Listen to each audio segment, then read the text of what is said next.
this special meeting of October 6th to order. And I'm going to move that we adjourn to executive session for land acquisition and legal matters. Is there a second? Second. Ann? Ms. Saleh? Mr. Lechleiter? Yes. Mayor Keenan? Yes. Ms. Janice Zerker? Vice Mayor Gerber? Yes. Mr. Peterson? Okay, this will be a short one, so I'm sorry. We'll be right back.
Mark took the portable thing over there, but I'm sure. Maybe when he's done, we'll give it to him. Yeah, absolutely.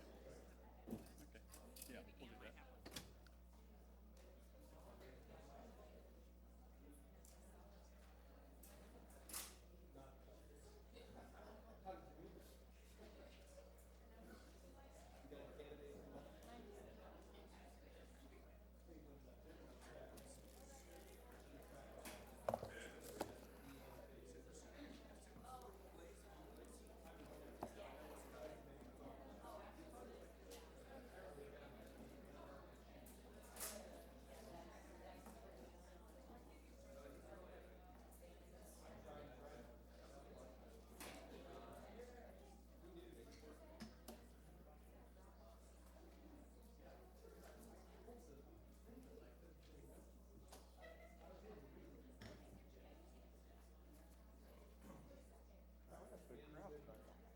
Good.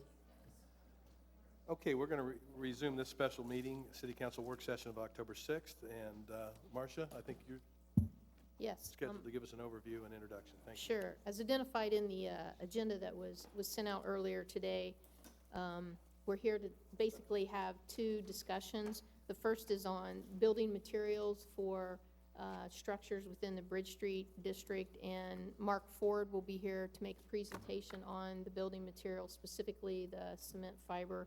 And this is the same presentation, only a shortened version that was presented to Planning and Zoning a couple weeks ago. And it was felt that it was a good presentation and provided good information to help in future decisions. I'm also looking at the Taller Flats project that has been proposed that council has looked at in the past, as well as P&Z. And part of what we are here tonight to discuss the key elements of the development, and then also key elements that would relate to a potential development agreement with the developer if we were to move forward. And as we discussed previously, with any of the developments in the Bridge Street District and more of the significant developments like this project, there will need to be a partnership between the city and the developer with regard to infrastructure needs that will be required as part of the development of Bridge Street. So that's one of the main reasons that we would have a development agreement with the Casto company if this project were to move forward. Also, the administration and the Casto company is requesting feedback from council on the proposed project with the goal of determining whether this project should be moving forward, and should we look at preparing some type of letter of intent or an agreement that would indicate council's approval to move forward. And part of that has to do with the amount of time that's been invested in the project, as well as some of the time limitations that the company has with regard to commitments on land acquisition. So the first presentation is Mr. Mark Ford. Thank you. Good evening. My name's Mark Ford of Ford & Associates Architects. As Ms. Grisby stated, I've been asked to give a abbreviated presentation of a presentation that I made, I think about 3 weeks ago, to Planning Commission, and basically just outline some of the features or qualities of the cement fiber wall panel systems that are in the market today and currently being used throughout the Central Ohio area. So really not advocating for or against, just basically informing of what these materials are so you all can get a glimpse of how they are used.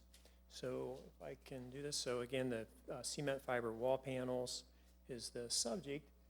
Basically there's just a few different types, 3 types of materials we're going to talk about. The first is probably the most common that you're familiar with, is just going to be typical lap siding. You're used to it, seeing it on wood houses. You've seen it on multifamily and commercial structures throughout the community. It's currently being used right now on the Residence Inn just across 161. In fact, I brought a piece of that, and I can pass these around later if you want to see them. But basically, you know, it's a cement fiber reinforced siding. You can see it's quite thick. And the nice thing about these products is that they're dimensionally stable. And they are rot resistant, so that's why you see them a lot in commercial projects these days. I think the rot resistance, you know, unlike wood, it will deteriorate in time. Again, you can get these pre-finished or field finished. This happens to be a pre-primed, and then you can also paint them in the field as well. The other type is where it's a wall panel system, which are larger members, larger pieces of this material. And they have two types of installation methods. The first is with exposed fasteners, and the second is with concealed fasteners. And I have photographs of each of these then. So here is something you're probably all very familiar with in terms of seeing. This is the cement lap siding, cement wall panel lap siding. And again, I've used just some different illustrations showing how they are, or brought some illustrations how they're used. Again, these are field painted. They're installed similar to you would with any wood product. They use the 1x corner trims, and they use the 1x trims around any door or window openings. Here's another example here where it's mixed with even different types of panels where they're made to look like shake shingles, and again mixed with the 1x trim panels. Again, another large multifamily project is the different style of board. They've even used different sizes of boards on the lower section of the building versus the upper sections of the building. Again, I think you're all fairly familiar with this type of use. And last, there's another large mixed-use project that uses the material. And I thought what was interesting about this, it's not only has the lap siding kind of in the center of the building here, but it uses the wall panel systems in combination to make the more featured elements at the corner of the buildings. Here is a use of the lap siding in a single-family residential unit. Again, looks very much like wood siding. And here it is in a commercial application, a single-story commercial building with the lap siding, the horizontal joints, again, very familiar with, and then mixed with some larger panels further on down on the right side of the building to give it more of a contemporary look. And one last, this is just another multifamily project with the lap siding and then the 1x trim pieces. So this is installed just like you would with wood. You nail it, you cut it, and paint it like a wood product. You can get it pre-finished. In fact, you can get it pre-stained to look like cedar or different other wood finishes as well. And talking to different manufacturers and looking on their specifications, if you do get it pre-finished, it has a 15-year warranty on the finish is what they specify. So wall panels uses a rain screen. This is with exposed fasteners. We've actually used this product at the recent, the Infinity dealership up on corner 160, or Sawmill and 270. Here you have, again, larger panels. You primarily see this on large mixed-use projects or commercial office structures, hotels. It's quite prevalent in the marketplace today. You can get it, again, these are all pre-finished panels, so these come to the job site all finished. They're not, these have not been field painted on this particular project. Here's a little closer look, and again, the reason I wanted to make the distinction is here you can see these are the fasteners, and they are spaced approximately 16 inches on center because they need to go into the substrate or the wall framing behind it. And then next to it, you can see they've actually used a combination of the lap siding with this particular project. But I thought this was a good illustration to show how the panels are joined and then also the exposed fasteners.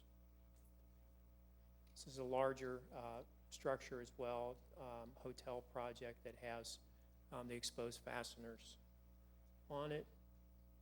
And then they used, what they did is where the boards are joined, the panels are joined, they have a trim piece that covers the joint.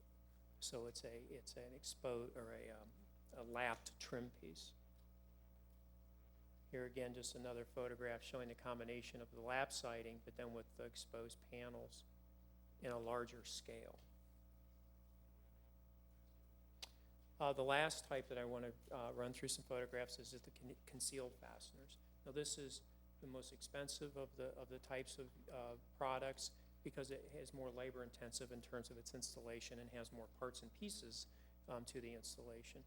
But here you can see it used in a commercial structure. These are the panels up here. It has a brick element, but these are the panels. And typically what you'll see them in about 18-inch by 5 to 6 foot long panel, depending on the manufacturer. So they cover, and also can cover a wide range of colors. You can specify any paint manufacturer, and they can pre-apply the finish at the factory. What's again nice about what's nice about these is the fasteners are concealed. Everything's contained. They're really what you call a rain screen system. So what they do is they join together, and I actually grabbed one off a job site that we're involved with, and you can see it has a beveled edge. And what happens is the next piece sits on top of that, so you have a very tight joint.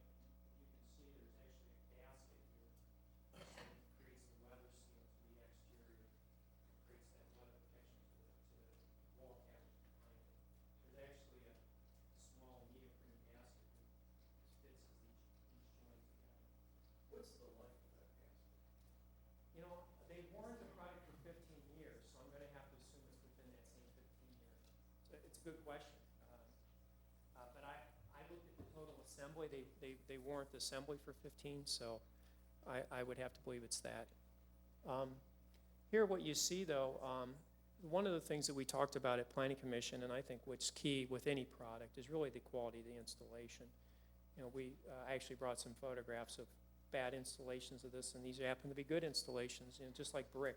You've all seen good big brick jobs. You've all seen, you know, bad brick jobs as well. So I think the key thing on these type of products is really looking at the detailing of the product, as well as the joinery, which goes to Mr. Reiner's question, is how these are attached and how will that attachment wear in time.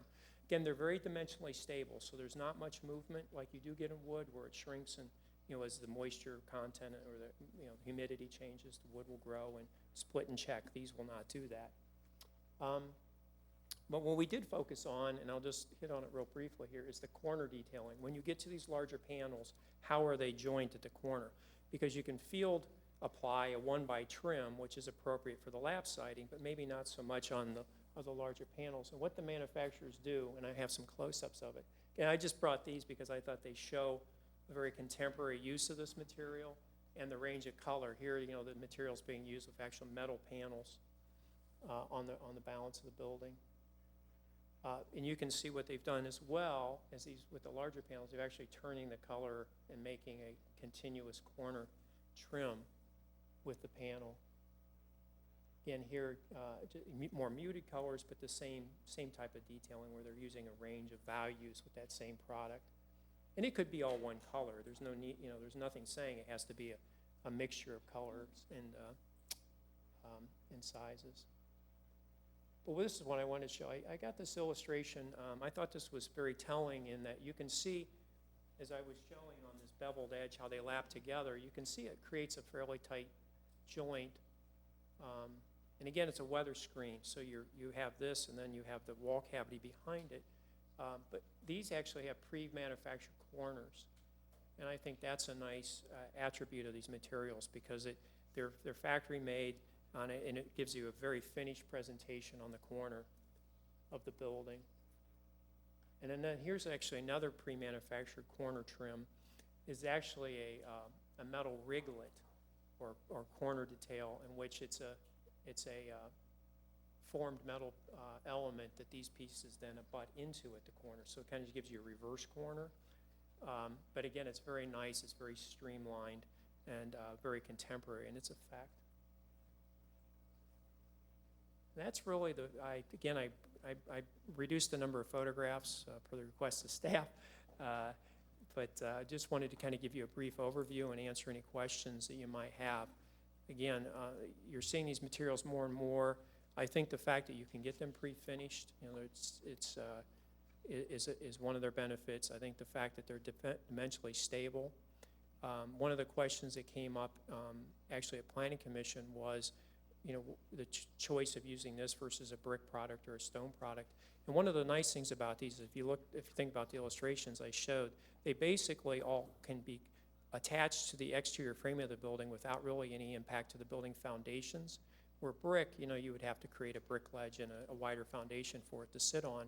With these, because they're very thin products, they basically are, you know, cladding, or just like a wood product would be.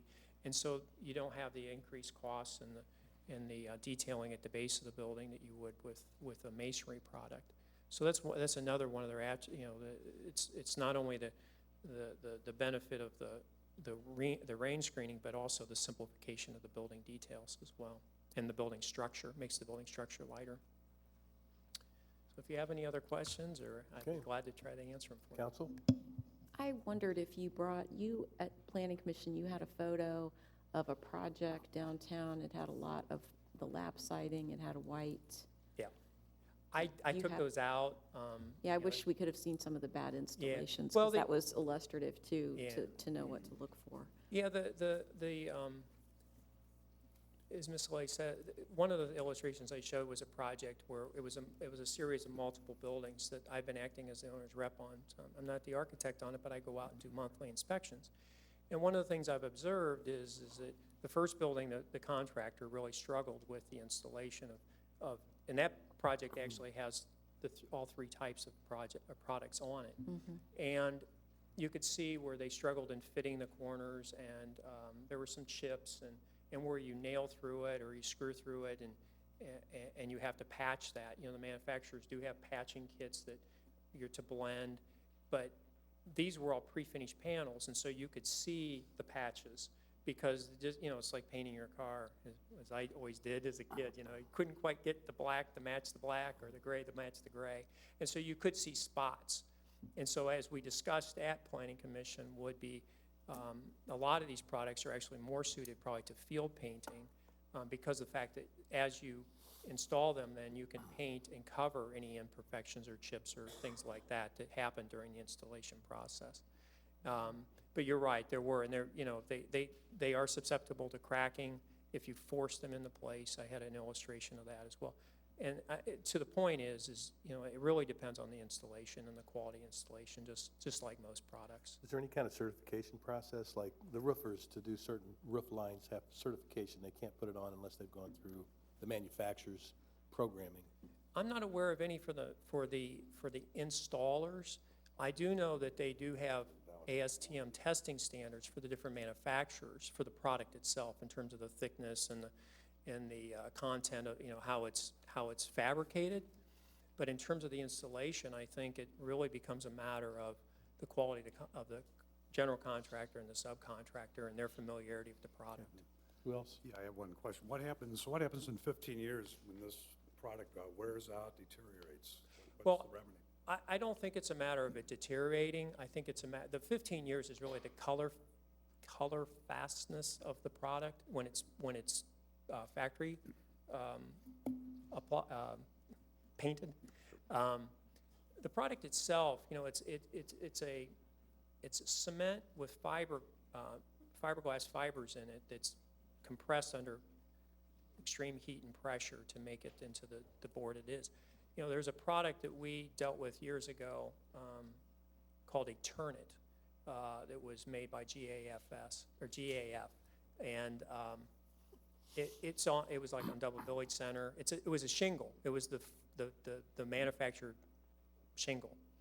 And what I've observed on it, my firm, we use it out in Gahanna quite a bit on a big project out there called Stone Ridge. And the product itself doesn't fail, it just fades. You know, it's the ultraviolet lights will break down, particularly when it's on a roof surface. But I haven't seen that the product itself has failed and chipped and, you know, rotted away. It's just basically, it just fades. So it's just painting then? Yeah, that's what you would do, is you'd paint it. Even if it's factory applied, it can still Yeah, you could receive. still, yeah, and I did talk to one of the manufacturers. You can go back and repaint it. You can field paint it. It will, you know, take the paint. It's just the factory application just saves you that step at the initial construction. Who else?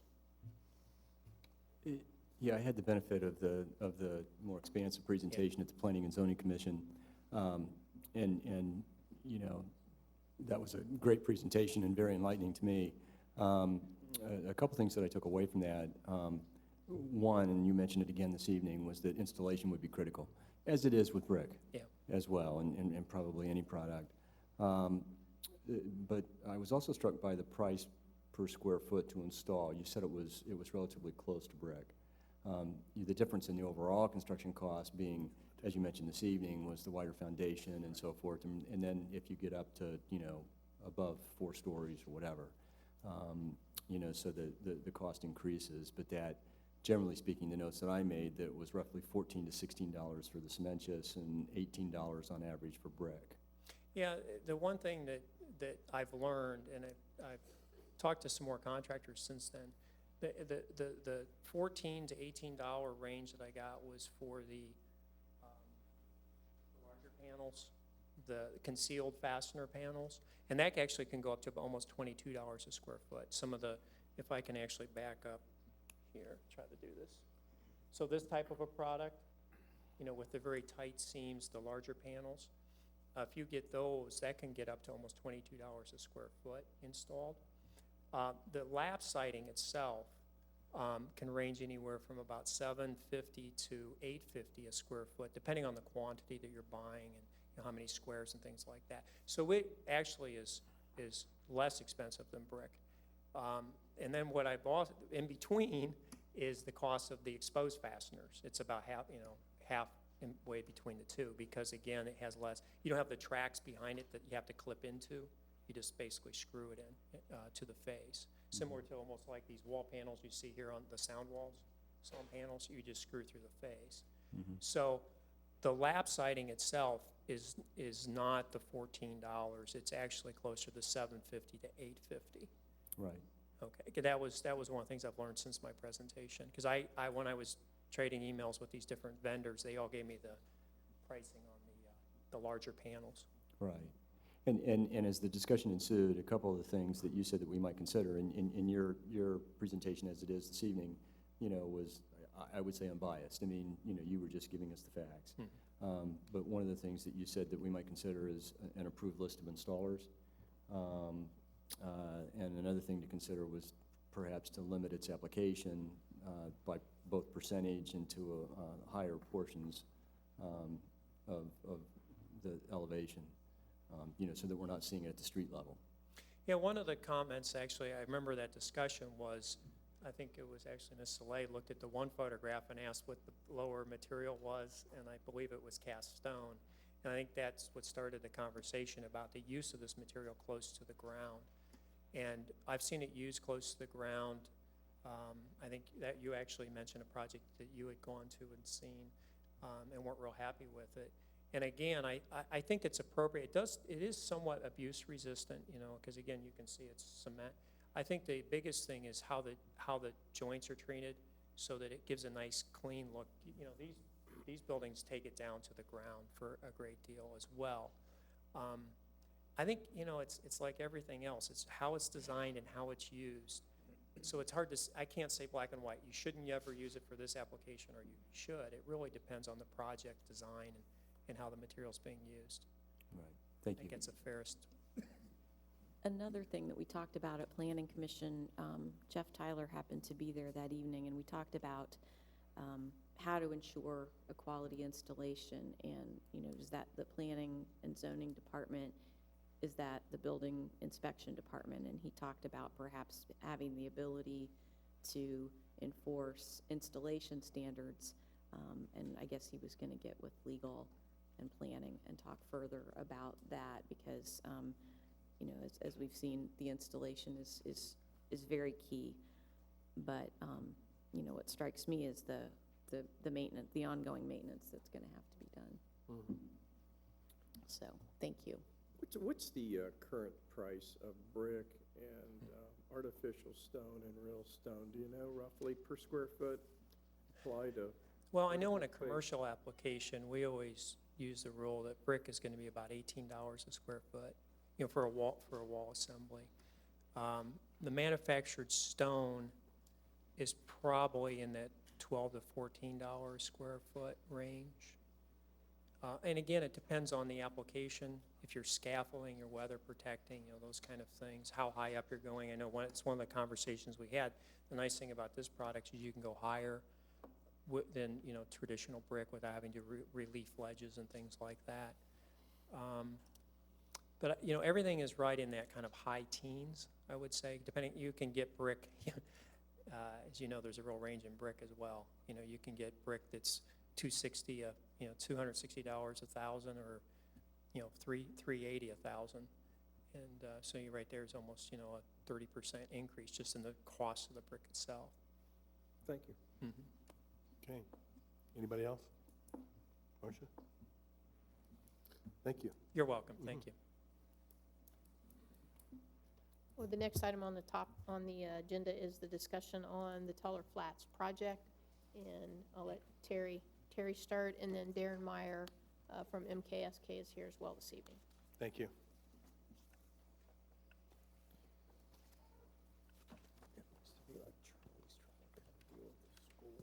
Thank you, Marcia. As council may recall, this is a project that we began working on with this developer actually in the latter part of 2013. So it's been some period of time since we've started exploring. That's not unusual, I think, some of the Bridge Street projects, as we ourselves learn our codes and the layouts and how some of these things work and where the subsidies are needed, has kind of required quite a bit of back and forth. And then as we test them through presentations with council and planning commission to get more feedback, we start to understand kind of what the options are.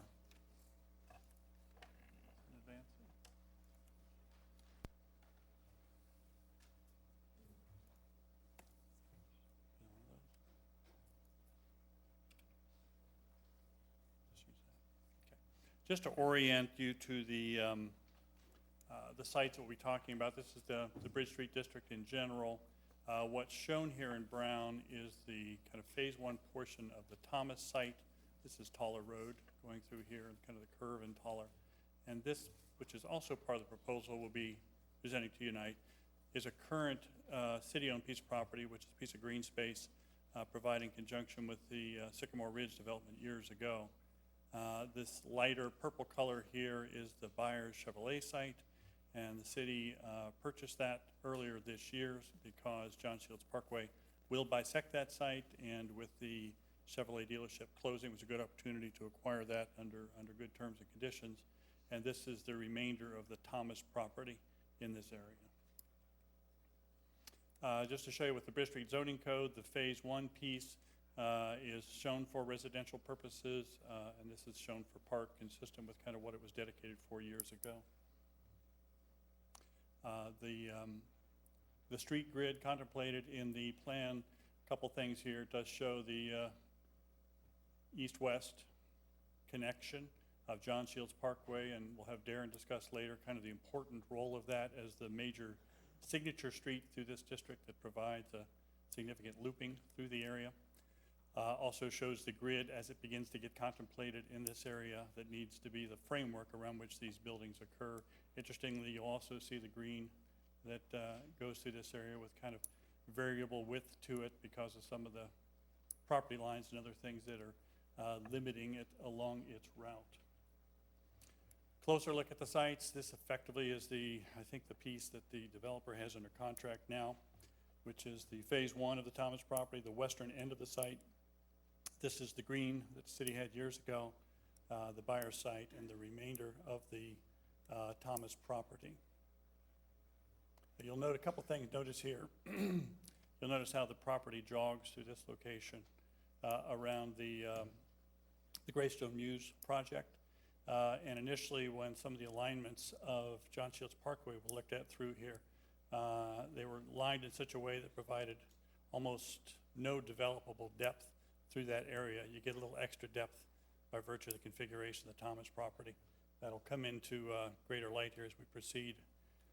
This is a concept that was shared with council as part of its annual goal setting last February, just when the project kind of first emerged. And there was a series of kind of comments and concerns and some negative reactions to the project, some of which related to the green space, kind of the isolation of the green space within the project.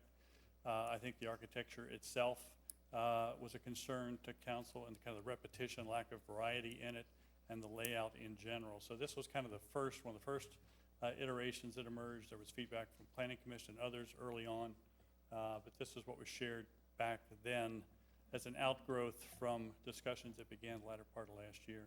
This is the project as we're bringing it before council tonight. You can see a lot of changes in the development. It's still the Thomas property primarily. We're now showing this piece being a piece of that, and we'll kind of discuss with you why we think that makes sense. It's organized around a very large public green along John Shields Parkway.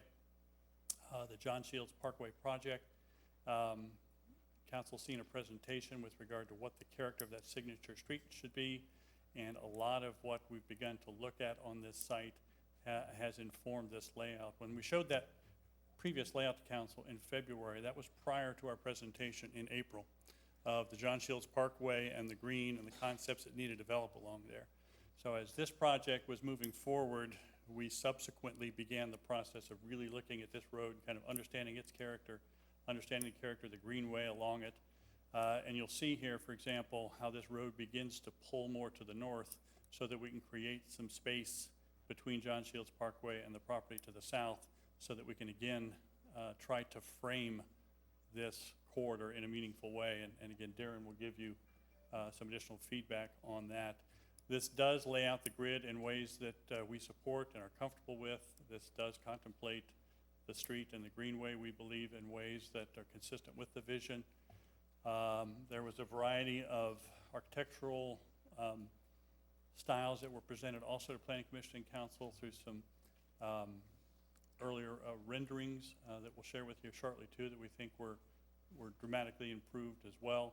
The site, as you see it here, contemplates 420 units on the entire site and provides this as the major green, just under 2 acres, and then a series of greens that would occur along the frontage.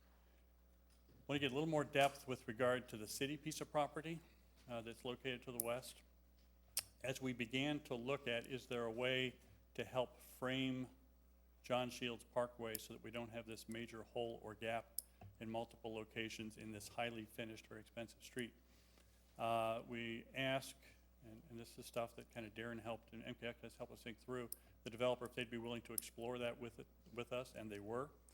What you see here at the end of the day is the right-of-way contemplated for John Shields Parkway, and this connects directly with the piece under construction that we have today adjacent to the Vrabel property. So that's being constructed today right here as part of that development agreement, and then continues to the east. The green then continues through this fashion, and then this is actually the piece here and here that gets exchanged to the developer. At the end of the day, this acreage here, plus the green space obligation for this development, equates to the green space being provided by the developer. So effectively, we're trading this land for this green space here. That plus the green space that their project demands equates to green space that we're getting, if that's clear to you. So essentially, the land swap is handled by virtue of the amount of green space that's provided and the amount that's offset by virtue of the trade. One other item I want to touch base on here that I think is important. The Planning Commission and Council have seen both of these. Planning Commission, I think, had a couple of concerns that I want to touch base on. I think, like Council, they were supportive of the larger green to the north. They expressed concerns with the larger green shown to the south, which was part of the developer's submission at that point in time.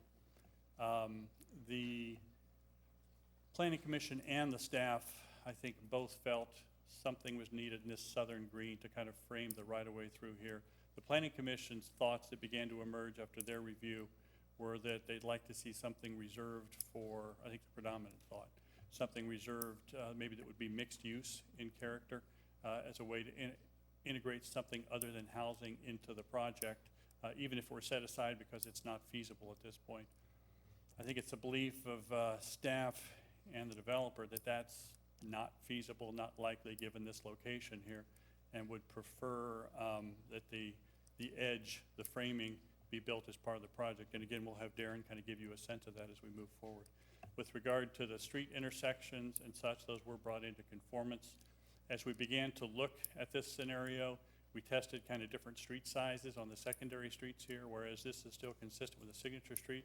We're looking at something a little narrower in these residential streets, and Darren will give you a little highlight on that as well.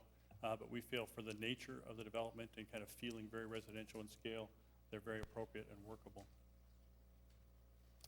Again, these were the illustrative perspectives that were shared with council. Excuse me, Terry, could you go back to that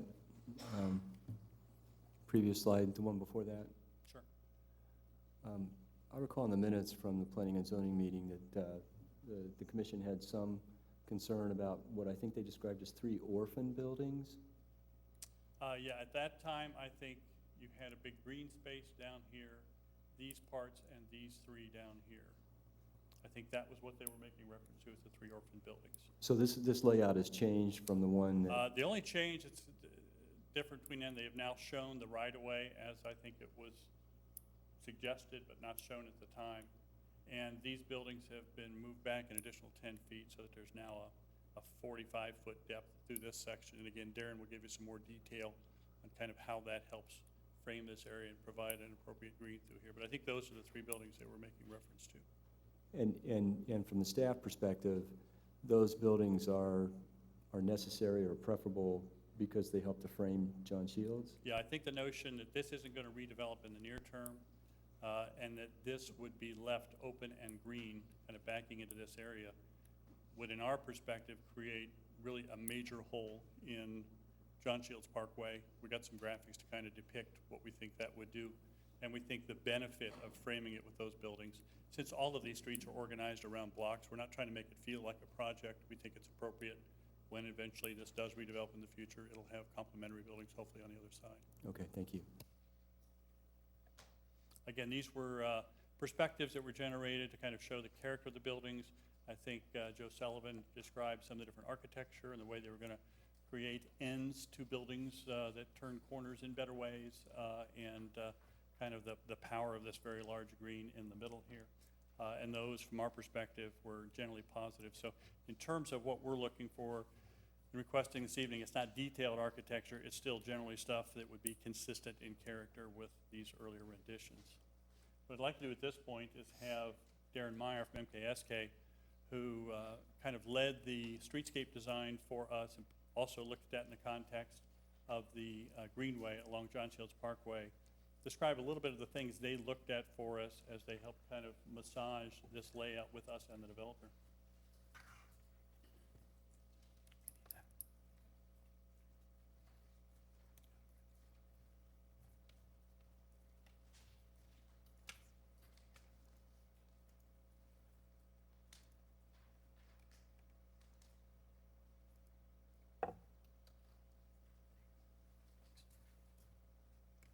Good evening, Mayor and council members. We're going to briefly recap just a little bit of the planning that we looked at in June in the council session, and then sort of fast forward to the current development plan and look at how that applies and how we've been working with the developer during that span.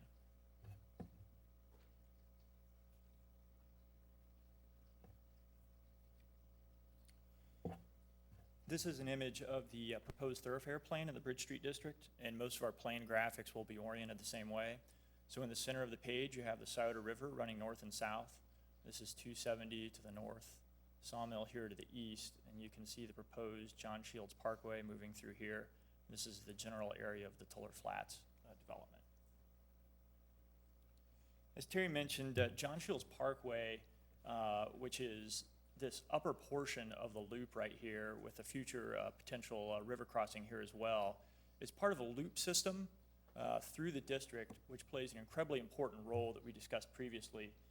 With the core amenities of the Bridge Street District being historic Dublin and the river and the future park along the river, these are really the destinations for the entire 2 square mile district.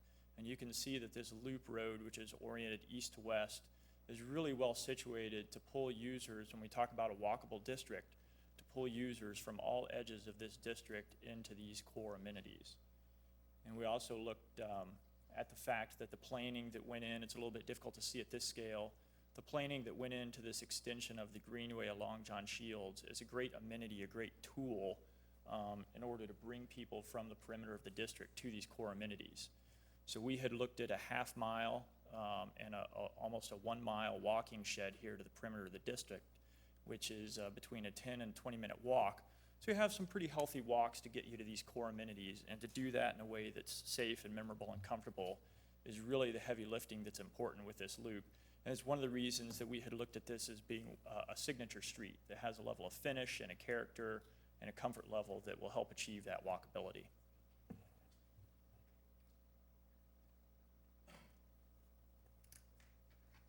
when we looked at the green in a little bit more detail, I'm going to flip the view here on you. This is, we're looking west along John Shields Parkway, so we're sort of floating above Village Parkway, and Riverside Drive is at the top of the page here. We wanted to, at the time, this does not reflect any specific development proposals, but we wanted to put a little bit of architectural edge in place here to discuss some of the principles that we wanted to consider as development occurs along this stretch of John Shields Parkway. The first one, and arguably the most important, is to have some continuity with the edge along the green.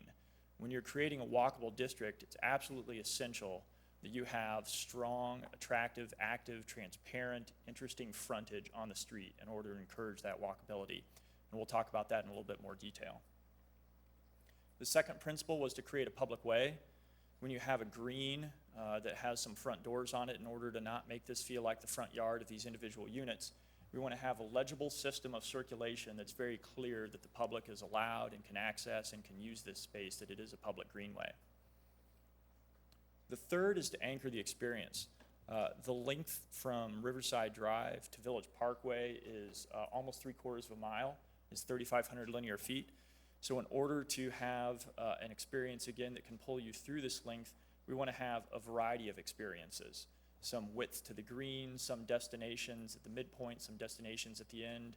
So we want to look carefully at how we can modulate that experience and create really a variety of environments along the way. And the final principle that we discussed is engaging the street and how we can make sure that where we have cross streets and we bring people into this linear green, that they've got a safe and understandable and legible way to access it. So these were the 4 principles that we had discussed in June in terms of the development of the Greenway, and wanted to move into the current Casto development plan so we can see how these have applied. This, again, is a plan view with the Sauter River to the west, 270 to the north. This is Sawmill to the east, and this is a figure ground of what exists today in Dublin in this geography. So you can see Tuller Road exists, Tuller Ridge here, this is Sycamore Ridge Apartments and Greystone Mews. We have none of the grid, none of the redevelopment yet. When you overlay the proposed thoroughfare plan for the Bridge Street district, you can start to see how that grid interacts with the existing footprints for some of these developments. And this is John Shields Parkway moving right through the center here. These are some of the farm buildings and outbuildings on the Thomas property. From a planning standpoint, the Bridge Street District Code says that this greenway is an average of 60 feet in width and a minimum of 30 feet. And so we've shown here, just as a diagram, the idea that as a planning construct, this is the amenity that was put in place along the 3,500 linear feet of John Shields Parkway to really encourage great redevelopment on this principal frontage street. And in January and February of this year, when some of the initial proposals were put forth by Casto, this is what emerged. We talked a little bit about the green, which was up here, which is really more oriented as an internal amenity.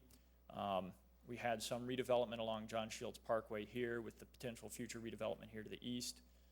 These pieces on this side, and then as Terry mentioned, because the property lines to the west here on Sycamore Ridge sort of bump up a little bit, and to the east here with Greystone Mews, we had a few areas where on the south side of John Shields Parkway here, and on the south side of John Shields Parkway here, we were not able to have a developable footprint. And this is one of those critical aspects when we talk about framing the edges of the street, where having that active developed edge is critical. There's actually, it's pretty common to hear that in planning literature. It's interesting to look at some of the studies that have been done in terms of how people use these public spaces and how they interact with blank facades and open areas. Everything from stopping to make more cell phone calls against active edges that are more comfortable, to perceived safety, perceived comfort. The idea of having front doors and windows and active edges along this stretch of John Shields Parkway, wherever it's feasible, is really critical in terms of moving people along this stretch. And what we'll see in some of these developments, the Castro development as it emerges, is you'll see clubhouses and swimming pools and some of the typical parts of suburban redevelopments. What we anticipate to happen in the very near future is that the primary amenities for the tenants of these properties and almost all of the redevelopment of the Bridge Street District is going to be the river it's going to be the Riverside Park, it's going to be historic Dublin. Those are the amenities that we want to protect. Those are the assets that we want to leverage for the district. And in order to do that, we want to make sure that these users can get there, and having these gaps, and again, some gaps here to the east, were something that we wanted to test and see if we could fill those in a way that was feasible. So when you apply the current redevelopment plan, you can see that the green has moved from sort of an internal-oriented amenity to something that fronts the street and is part of this larger greenway system. You can see with slight shift in the roadway that we're able to accommodate some development to the east, where you have the Greystone Mews pushing against this edge. You look at some adjustments to the width of the greenway here, where you can have a consistent edge along here. And again, as Terry mentioned, the Bridge Street District Code calls for an average of 60 feet in width with a minimum of 30. So we have in this area at the western end here a minimum of 45 feet that's proposed right now. We did look at a little bit of a setback here back from the 45 in order to capture potentially some of the mature trees that are on the Thomas property. When you look at the entire east side, the sort of light industrial flex space character of some of this, the mature trees are few and far between, and they really add immeasurably to the character of the development, the community, and the streetscape. And so to have the opportunity to look at capturing some of these, and again, when we talk about anchoring the experience along this 3/4 mile length, having some mature vegetation, having some different characters could be a real strength. In terms of the streetscape, this shows an image that we looked at in June of the Signature Street, which is what is proposed for John Shields Parkway. You have asphalt streets, you have some brick in the parking lanes and in the sidewalk, and some planters in the sidewalk. This shows the district streets. Again, you have the brick paving, which serves a stormwater function here in the parking lanes, and we move to concrete sidewalks with open planters. And this shows the Signature Street, how it's coming together. Again, this is faded back a little bit, but I'm moving my laser along the river here. This is John Shields Parkway. This is the first piece that's under construction right now at the Vrabel Skilled Nursing Facility. And just to the west of that, that's being built as part of Riverside Drive, we have another block of John Shields Parkway being constructed. And what's currently proposed on the Tiller Flats development is that John Shields Parkway could be constructed all the way to Village Parkway. So at the conclusion of those three phases, you'll have a continuous, a street that's been constructed to a great level of finish from Riverside Drive all the way to Village Parkway.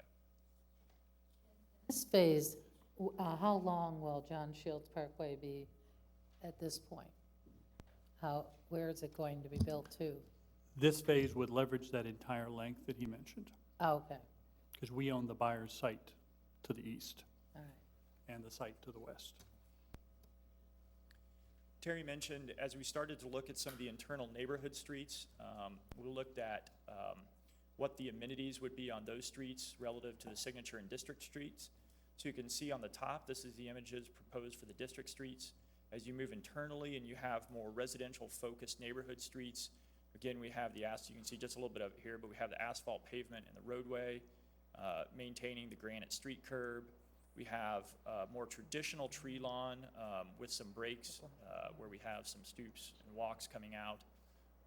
And again, this is not a specific development proposal in the background, but this gives you an idea of how the character of the street, of these internal residential streets, what are termed the neighborhood streets, relates to what we looked at in the streetscape standards previously. This is a little bit of an aerial view. You can see on the right, this is the district street, where we have the asphalt pavement, the brick, and the parking bay here, and the open planters. And what I'm showing you, just for reference, are these two streets again. So the top street is shown on the right, and the bottom street is shown on the left with the tree lawn. The reason I wanted to show a different view is to show you the difference in width. So this is a 65-foot right-of-way for the district street. For the neighborhood streets, instead of having the dedicated street parking bays, there's still street parking proposed on one side, but we've reduced the pavement width from 38 feet to 26 feet in this proposal. And then lastly, and I'll leave this up, and we can move backwards for any questions as well. This shows you an aerial of what's existing today, a little bit of that stretch that we talked about at the west end of the project here, where we're working to work in some redevelopment. And one of the last points I wanted to leave you with, when we talk about why we would work so hard to create some redevelopment sites where we have what we're terming these gaps in the streetscape, is that walkability, we mentioned, is incredibly important. It's a principal frontage street for very good reason in terms of having as much frontage as we can in that active edge. But the point that I hadn't mentioned yet is that urban green space and urban parks drive positively real estate value. And there's a significant investment that's being made in the streetscape of John Shields, significant investment, public investment that's being made in the green along John Shields, and those are to stimulate and encourage high-quality private development. So to make those investments and have gaps in where we can get that quality development and really leverage strong built edges, I think is another one of the key components that we want to see if we can string those together with some more continuity.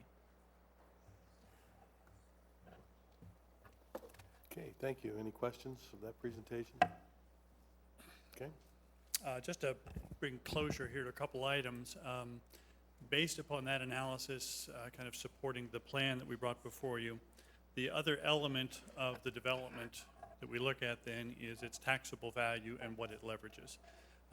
And in looking at this project and working with the developer, figuring out where the gaps are that kind of need to get filled. And I guess in response to Marilee's question also, with this phase 1 project, that would leverage the full-length construction of John Shields Parkway from Village Parkway to Taller Ridge. So that would be a very significant length of this finished at the high level. All these streets that you've seen also have the decorative street lighting that we've talked about before, street lighting as well. Among the reasons for the advantage of that, one is just that much of a signature street getting built. That level of finish is a significant to beginning that important internal circulator. But from a traffic perspective, you've seen as Emerald 8 comes online, your studies have indicated that Taller, where it intersects Riverside Drive, the new Riverside Drive, will get limited at some point in the not too distant future to right turn in and right turn out. The easier we can make it get to this road sooner, the better on there. So we think there's real value in that. And given the fact that the other remaining pieces of this are either under construction or under design right now, creates a real opportunity. So it would leverage that improvement. The other contribution would be, there'd be an initial contribution by the developer towards the street construction. The city anticipates, based on its analysis, that there'd be a contribution of around $2.5 million towards that internal street system structure as well. That would be capped. There would be minimum value guarantees on the part of the developer and all the traditional things. But those are the biggest elements of the agreement that go with this. As Marcia indicated at the beginning, there's this very strong relationship between what we believe could get funded and how much development is getting approved and the nature of that development. So part of why we brought this before council, because we've kind of struggled with how to do this, to get the appropriate levels of input at the early stage from a planning perspective, but have council kind of make the policy call that basically this development project, this amount of project that's going to yield the appropriate values. In this case, the swapping of land that's contemplated as well, the arrangement of kind of open spaces as it links to the corridor planning that we presented to you before, and the specific improvements that can be built and done, we think align sufficiently that we're in position to recommend that council generally endorse this broad concept and development framework for moving forward. There is nothing binding about that from a regulatory perspective. There's nothing binding about that from the development agreement that you'll eventually see, but at least gives enough guidance to administration, developer, boards, commissions, and others to know that this is the framework along which we are moving as kind of the basic concept. I think in terms of, we've presented some different ways council can look at doing that. If you want to do something in a way of very informal, if you'd want some kind of resolution prepared that kind of gets at the specifics of that, we could do that for you. All the way to, I think in the last memo we gave you, if you'd like something like a non-binding letter of intent to kind of articulate it real clearly that you would look at and sign off on. Any way that you would want to do that, or if it's something that you don't feel is there, or there with modifications would be appropriate, that's appropriate as well. Or if it's something that you disagree with and don't think is ready to move forward, any of those kind of feedbacks, I think we're at the stage where the developer is and where we are in the reviews, that those would be appreciated. Okay. Terry, at this point, it looks like we're looking at phase 1. That's what's been presented tonight. That's correct. This development agreement, are we contemplating just phase 1 at this point, or will this development agreement also encompass Phase 2, which will be happening at some later point. Yeah. We've explored whether a Phase 2 option is there. We've begun to have those discussions. I think it should focus on its economics with the Phase 1.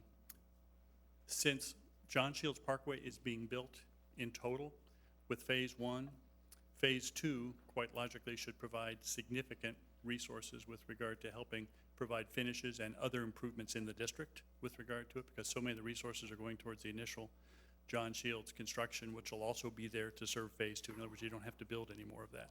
So the anticipation is with whatever happens on the residual sites to the east, it'll produce significant tax increment benefits that allow for a high level of completion to parks and other improvements here, as well as other district public improvements such as John Shields Parkway bridges and other elements like that. Marcia, I don't know if you have anything else you want to add to that.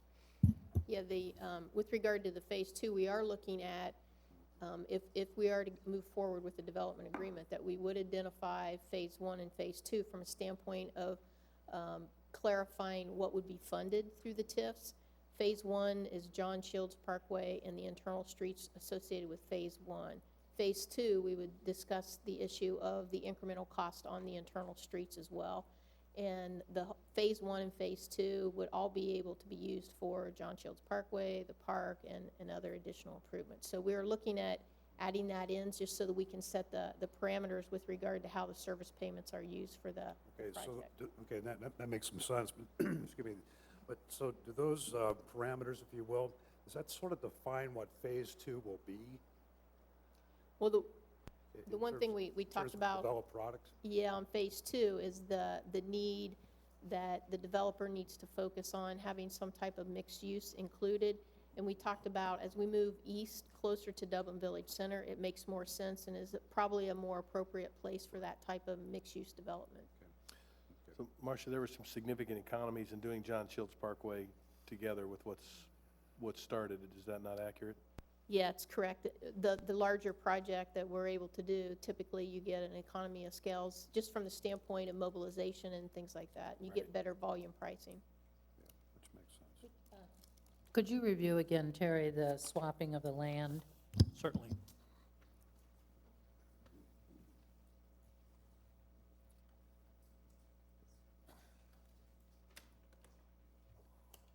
In essence, the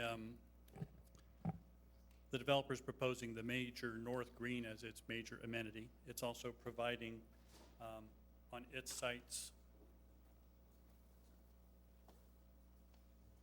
the property needed for the John Shields Parkway green, so that in Phase 1, it would be providing this green space, this green space, this green space, and this. So that's the green space contribution that it's making. The combination of those 4 green spaces meet the obligation for all of the housing proposed for the project, as well as a trade for these parcels here. We would be retaining this green space and this right-of-way as part of that. Now, that's based on this level of design and drawing. We'd obviously have to look at that as it got more detail. Does that make sense? So the yellow is not green space then? That would No, be the yellow would development. be, that's the piece that we'd be making available for the developer for private development on land currently owned. And then we would be getting that green space in this frontage here. Thank you. Anybody else? Yeah, just real quick, Terry. Would it be fair to say, I know at the Planning Commission and at other stages, they've talked about mixed use in the buildings, and everybody says that's just not something that's feasible. I think in the core of this, I mean, not great planning idea. We would love for that to be able to be done, and maybe it's my having leased out less than ideally located retail space and being burned before. But I think talking to Casto and talking to other retail developers and market analysts, they don't think anything meaningfully non-residential could work there. Casto has talked about designing some live-work units that can have a little different presence to them as part of it, and we think that would be a great place to look at those kind of options. But we think the value of the buildings fronting on there now is so strong, especially given the size of the green space out front, that it definitely should be pursued at this point. We do think as you move farther to the east, there will be opportunities for that as you get closer to that more commercial hub that'll be developing. Your zoning contemplates that now, and we think that makes sense to consider as part of Phase 2. Well, so from a practical standpoint, though, wouldn't you say that the that large green area is most likely gonna service the surrounding apartments and that population as opposed to people walking up from the river all the way up the hill to get to that park? Yeah. Quite honestly, when staff first made recommendations here, we recommended a smaller green space there. I think both as Planning Commission, Council, and others kind of saw that and what it could be in the perspectives.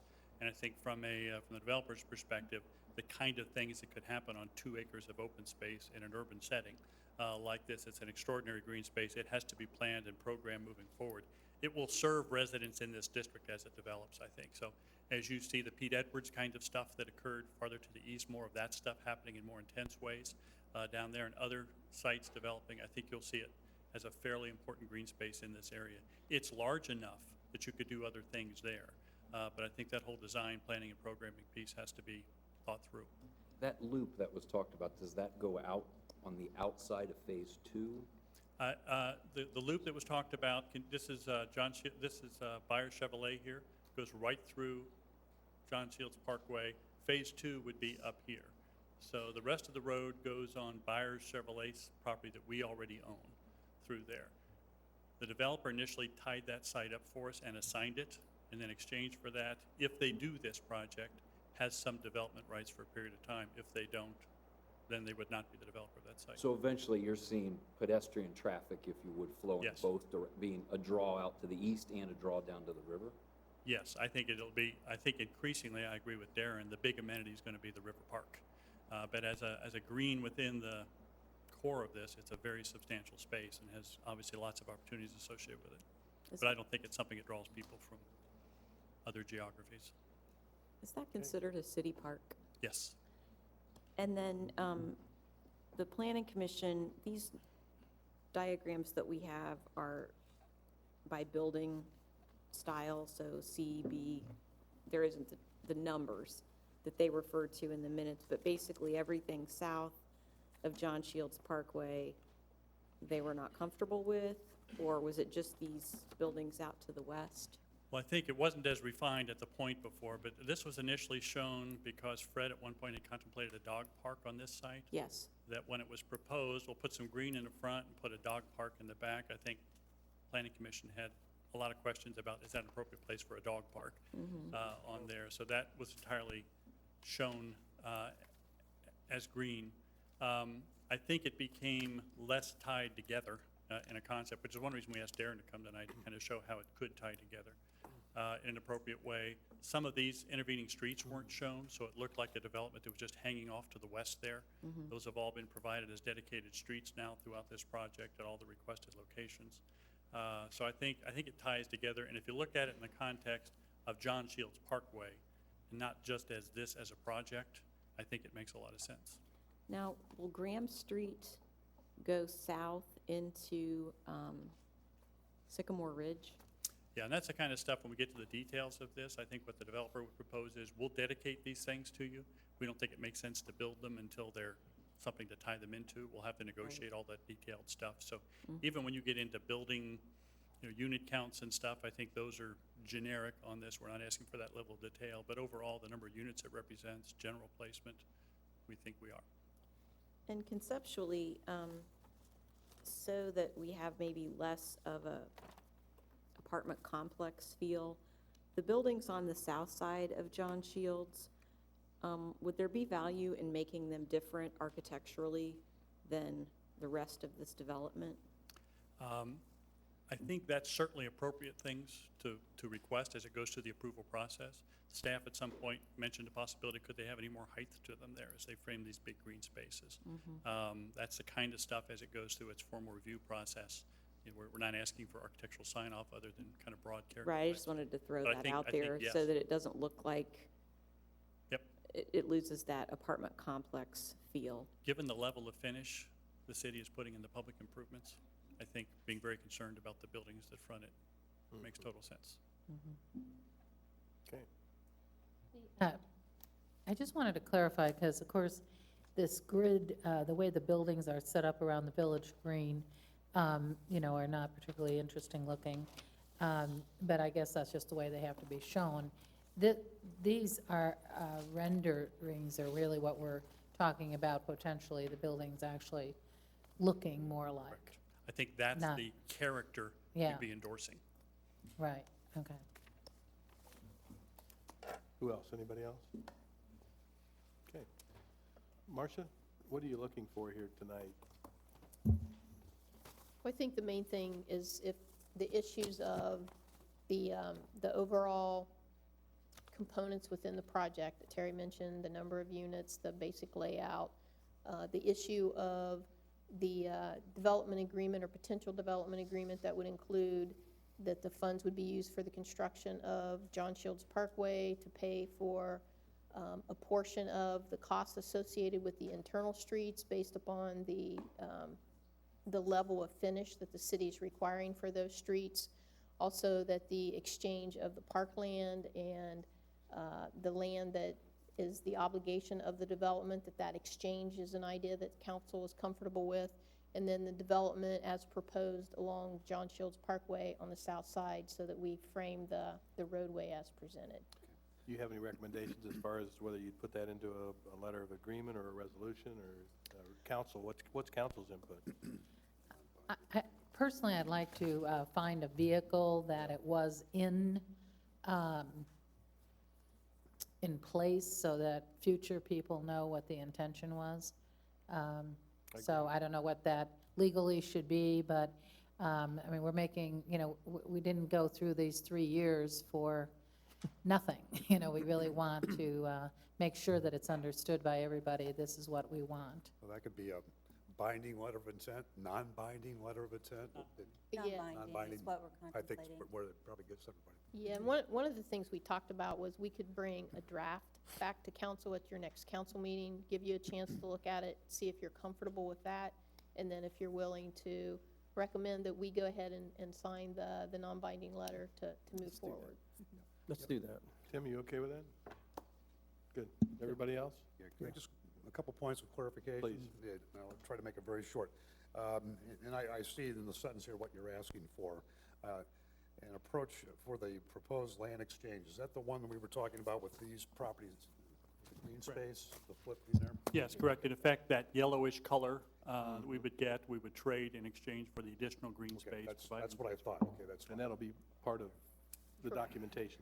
Okay. Okay. Let's go. Anything else? That's it. No. Anything else, staff? I think that's it. If not, then we'll stand adjourned. Thank you. Thank you.